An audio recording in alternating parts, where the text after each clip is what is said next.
Hello everyone, this is AD and you are watching AD classes. तो welcome to AD classes. आज हम psychology का बहुत ही important topic और इम्पोर्टेंट व्यक्ति के बारे में डिस्कस करने वाले हैं, जो है सिगमंड फ्राइड।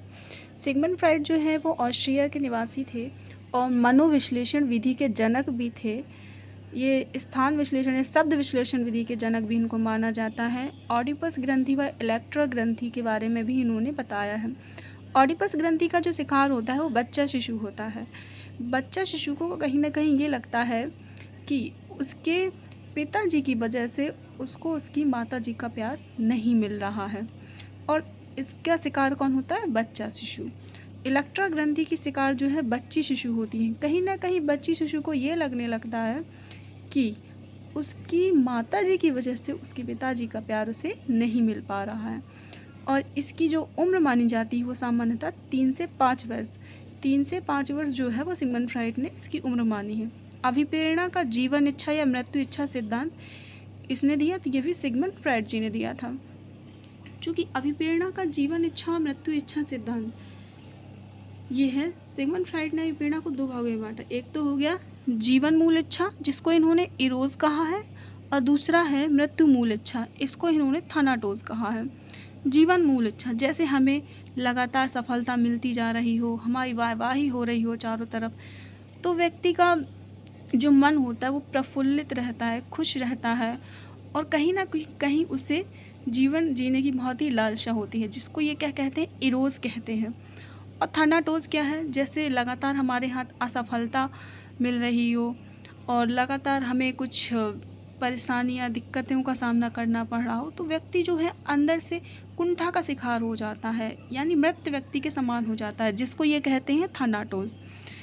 व्यक्तित्व का मनोलैंगिक सिद्धांत ये भी किसने दिया है? तो सिगमंड फ्राइड जी ने दिया है। सिगमंड फ्राइड ने व्यक्तित्व का मनोलैंगिक सिद्धांत दिया। हर समस्या की जड़ क्या है? इदम। इदम क्या है? हर समस्या की जड़, जो हमारी अतिरिक्त इच्छा होती है वो सारी जो क्या है? इदम। यही, क्योंकि जो हमारी अतिरिक्त इच्छाएं हैं वही तो हमारी समस्या की जड़ होती है। ना अतिरिक्त इच्छाएं होंगी ना ही समस्याएं होंगी, है ना।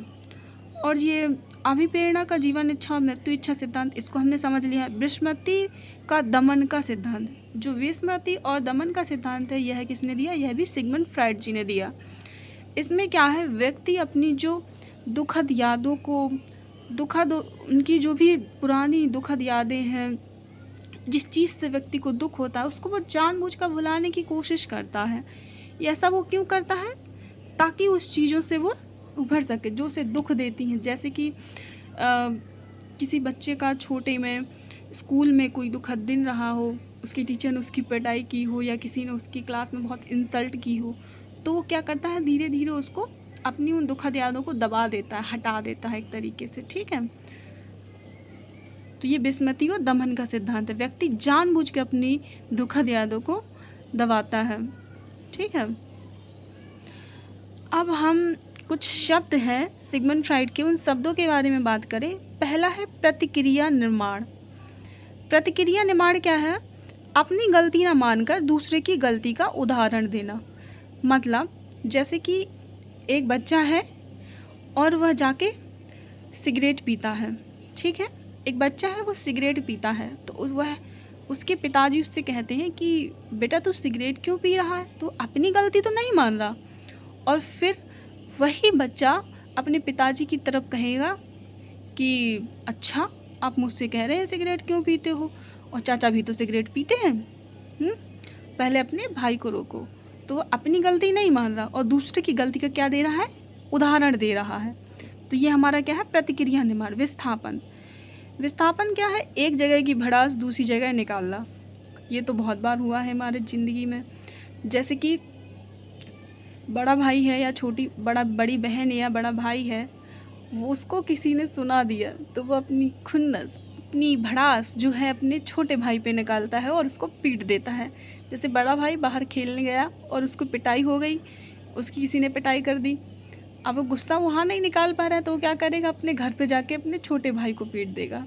अपनी भड़ास दूसरी जगह निकाल दी उसने, है ना। तो ये क्या होगा? विस्थापन। शोधन। जब कोई व्यक्ति अपनी गंदी आदत को प्रत्यक्ष ना प्रकट करके परोक्ष प्रकट करे।